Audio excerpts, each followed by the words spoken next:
So, welcome and welcome back. It's Judy from Thistledew Creations, and today I'm going to make some tags for inside of this paper bag bottom journal that I'm making. I did this one first, the cover for this one first off camera while I was watching television one night, and then I showed you me making this cover, and I showed you me putting these pages in. And then I showed making these triangular tabs because the space that's in the bottom of a paper bag has a triangular shape, so I made triangular tags to go in there. But there's also a rectangular space. This fold here will hold a 2.5, in the case of my bag, it'll hold a 2.5 by 6 tag. So I have 2 of these yellow tags that have the fancy top that I have a punch that does that. So I thought I would use them to fill in those spots on this one. And what these are is salvaged from a photo album. These cutouts here was where the clear plastic was attached that holds the photos. And then the line section is where you would write who was in the photo or what the date was or whatever. So I tore this book apart and made tags with it, and I've been sharing them in Happy Mail, so some of you might have these or soon have them. I haven't sent them all yet. This one has a bit of a rough edge, I see, so I'm just gonna take my emery board and just smooth it a bit. Get rid of some of those really rough edges. This one has just the perforations from the book, which isn't a bad thing. It's a nod to where it came from. And these are kind of flimsy, so I'm going to back them. And I got a book recently at the thrift store that is just craft paper. It was a notebook, paper chase. I got it for $1. I was with my niece and I was with my sister, and I showed it to my niece thinking she might want to use this paper for her wedding table numbers, but she didn't. She wanted something a little more elegant, so I understood that. So I'm just gonna glue this down and then cut it out. So I'm using the glue stick, and then I'm just gonna go around the edges with the 3-in-1.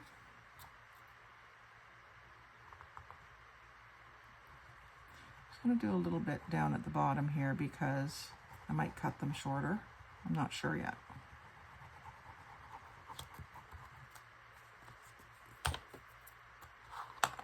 And I'll just glue that right down to the brown paper. Might be able to get 2 on one sheet.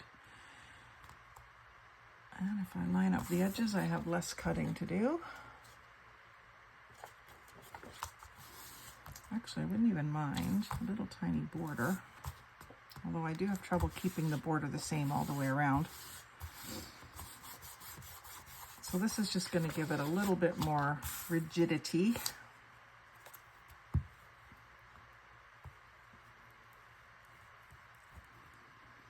It's kind of like cardstock, but it's not that thick.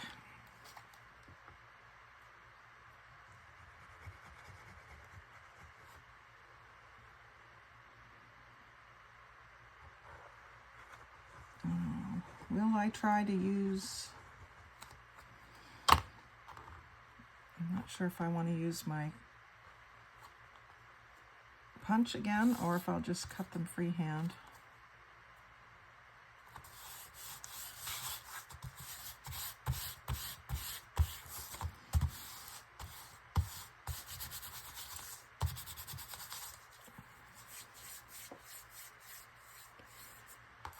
I'll cut the length freehand.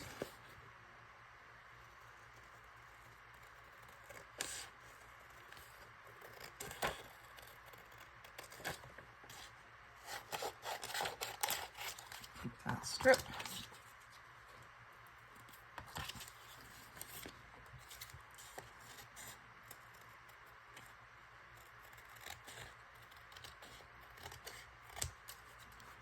even keep that. It's great for collage, clusters. So these are 2.5 inches wide, which is the maximum width that the punch accepts. So I might just try to do it in the punch. I don't know if that is going to work or not because I can't get it lined up just right. I would have been better off to glue them together first and then punch. I'll just follow it around. Fussy cut it. See a lot of people on the new people in the groups on Facebook asking what's fussy cutting. It's one of the first terms you learn. Most of us already know regular cutting and gluing and so on, but fussy cutting is something that some people don't like. I happen to like it, and I'm getting better and better at it, as you can see. Not too shabby. The trick, one trick, is start way down on your blade towards the crotch of your scissors and move the paper. Don't so much move the scissors. Move the paper and just follow the edge. Especially if you've got like a cardstock over top of something else, it's easy to follow that edge. When I'm fussy cutting something out of a magazine or a book, I also follow the edge. I usually leave a bit of a border.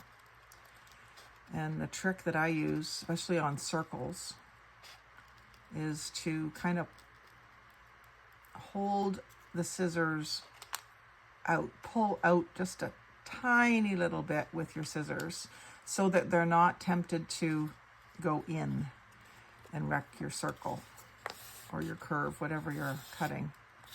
So those are just stiffened up a little bit more with the brown paper on the back. I mean, you could have written very easily on the yellow paper. It's very pale, but that's going to work fine. And then I pulled out some of this gold mesh. I do have some glittery bits on the front of the cover of this book. Some glitter and stuff, so I thought maybe the gold mesh would be a good addition, and this is about the right length. I don't think I want to cover this, this little spot to write, so I think I'm going to put them on the other sides, and I can just cut myself off because because this stuff expands quite a bit, and I think I'm going to do an angle cut and use that piece on both. And just sort of something like this that can be in the background behind something else. And the best way I've found is just the 3-in-1 glue. Just kind of like a zigzag of it. And then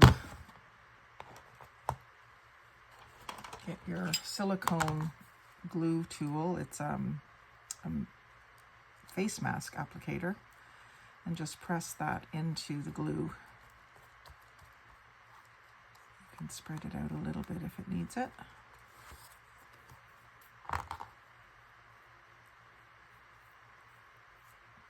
You could use Aleene's tacky glue as well, but I just find the 3-in-1 glue just sets up a little quicker, grabs quicker. And it's very clear. The 3-in-1 or the Aleene's goes clear after a while when it dries, but this is already clear.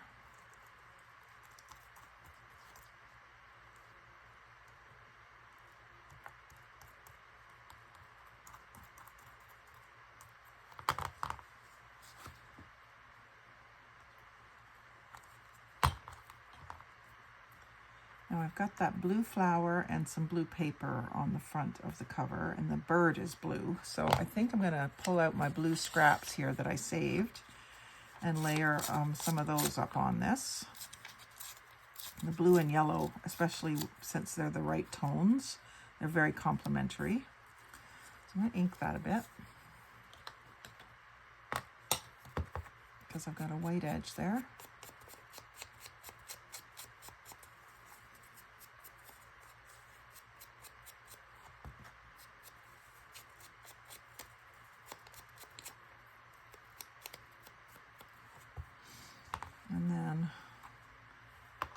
think just the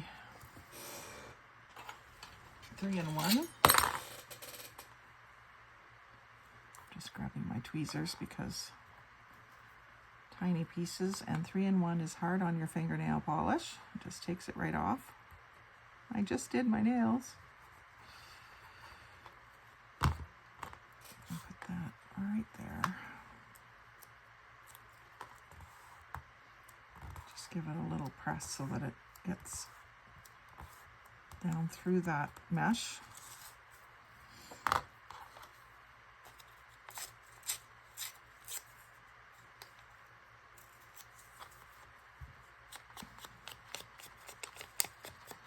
Just a touch of the vintage photo, not a lot,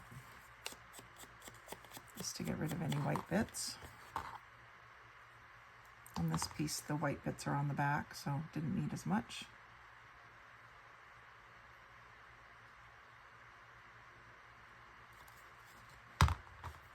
Just leaving it sideways so that it doesn't keep me waiting. But I'm making sure that the cap goes back on because it will dry out.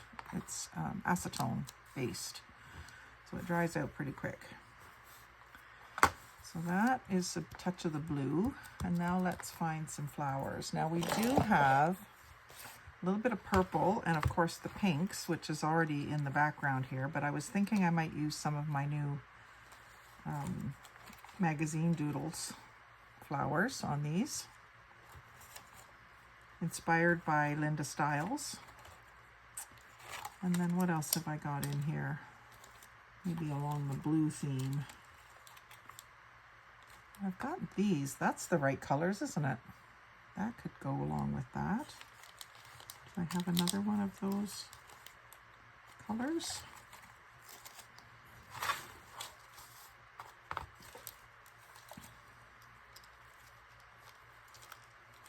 Like, it's perfect. You don't often find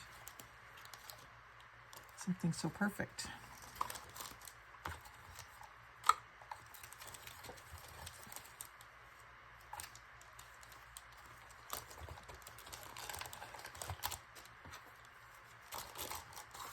Flowers, flowers, flowers. Never too many flowers.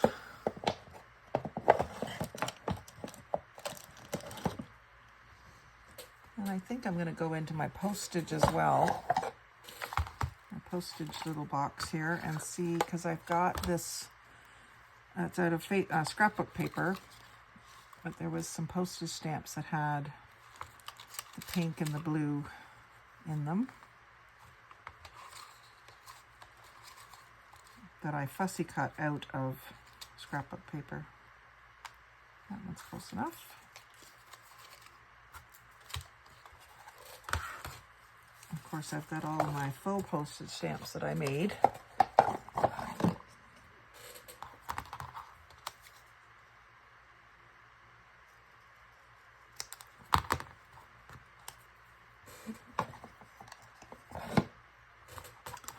And these get a little vintage photo as well.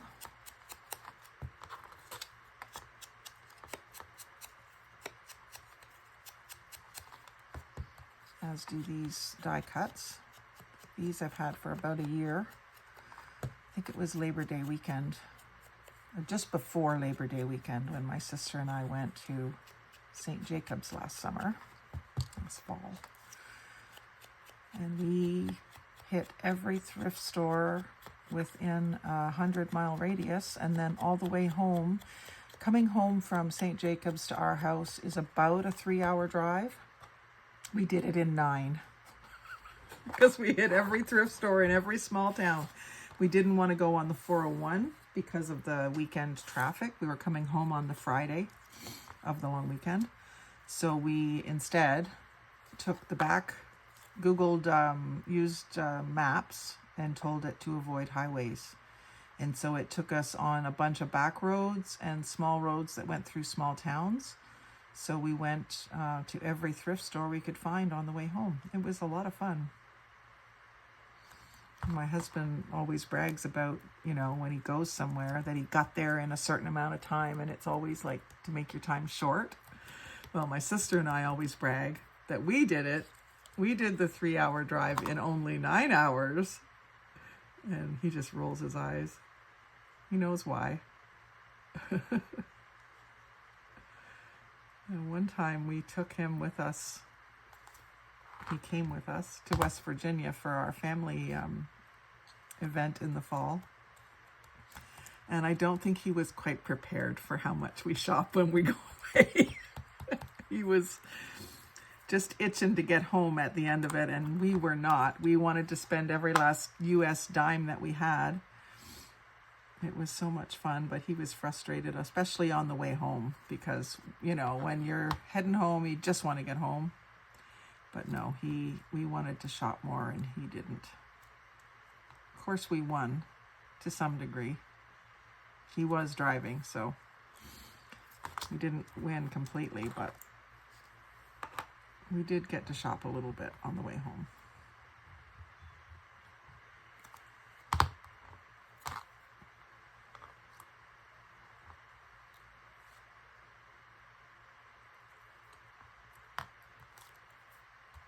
That one needs a bit of shading.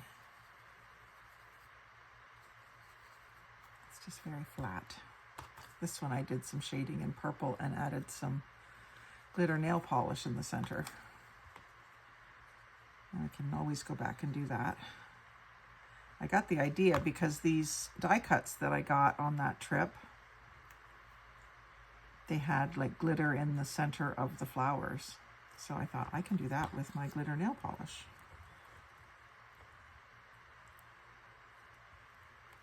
I have tons of it. Bit of a nail polish junkie.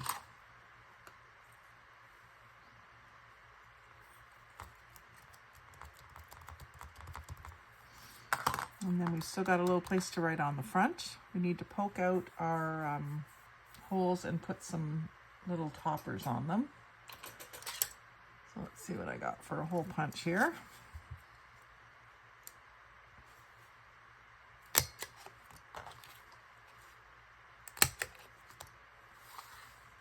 The tag top punch does cut the hole, but then I covered it with the brown paper, so that's why. Now, what color ribbon would I want in these? I've got the pink lace. A blue ribbon would be really pretty, wouldn't it? Let me see what I've got here in my ribbon drawer. Actually, iridescent would work too. I wonder if this is the right color.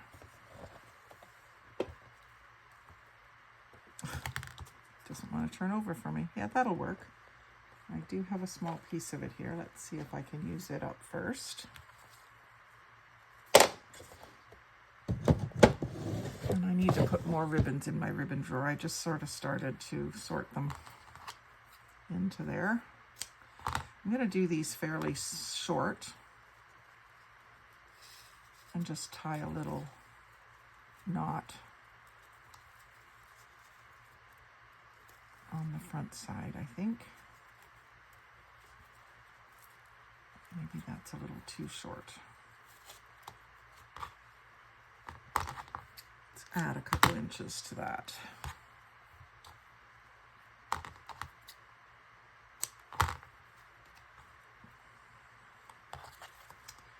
With that, I might be able to do lark's head.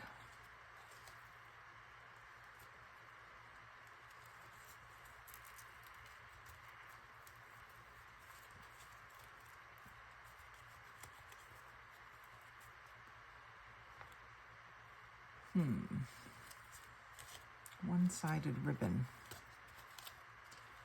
Kind of want the blue showing.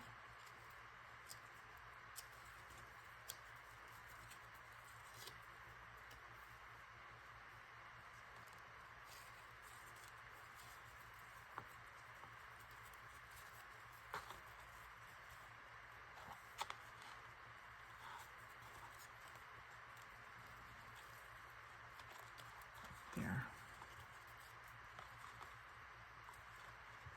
That's cute.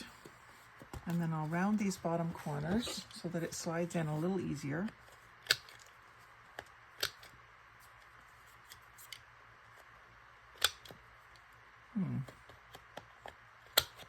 go. And that will go right into that rectangular pocket. I'll have it facing the front of the book.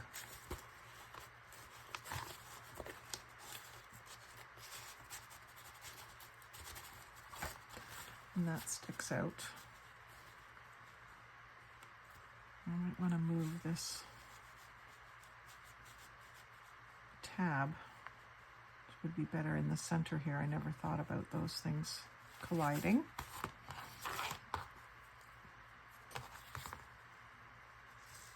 Always work things out on your prototype. If you're not following someone like me who's going to make the mistakes for you, you got to work them out on your own.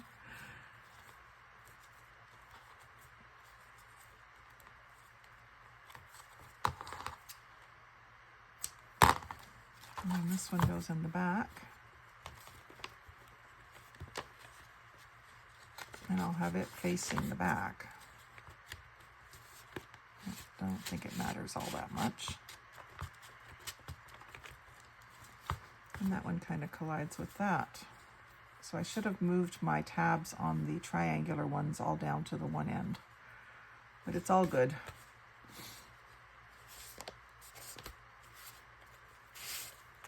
So I should ink these all the way around.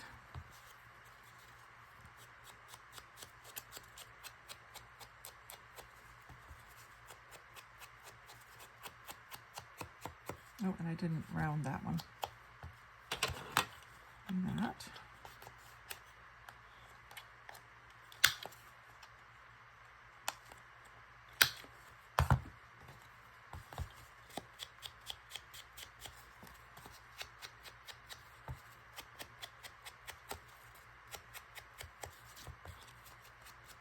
Let's see how this shows up. This is, when I do brown paper, I usually use the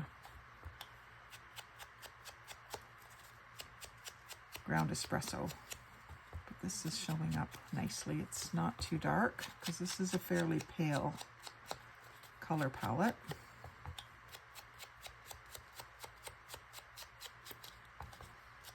Just gives it a bit of an aged look.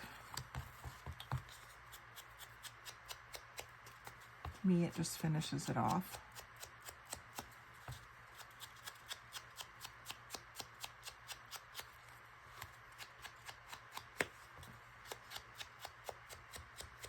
And I definitely do more of a flicking method when I ink as opposed to a rubbing.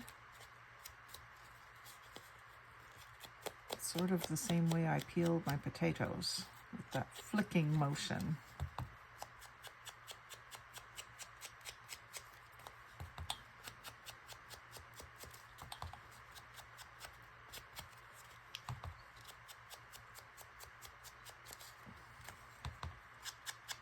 I don't know why. I see other people doing it all different ways. A lot of people just rub like this.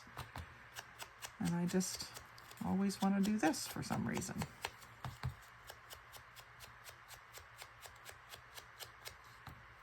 Now the other thing I could have done is put some hole protectors around those holes. Or even eyelets. Kicks it up a notch if you do that. But those are cute. A little bit of purple, blue, pink. Some birds and some flowers.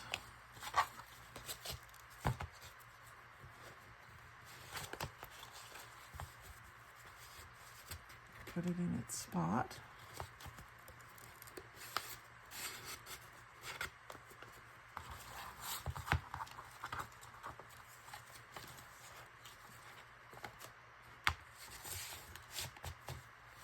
And then the next thing would be adding some pages and possibly decorating the inside covers with some pockets. We love our pockets, don't we? So thanks for watching. Like, comment, share, and subscribe. But most of all, have a great day and happy crafting.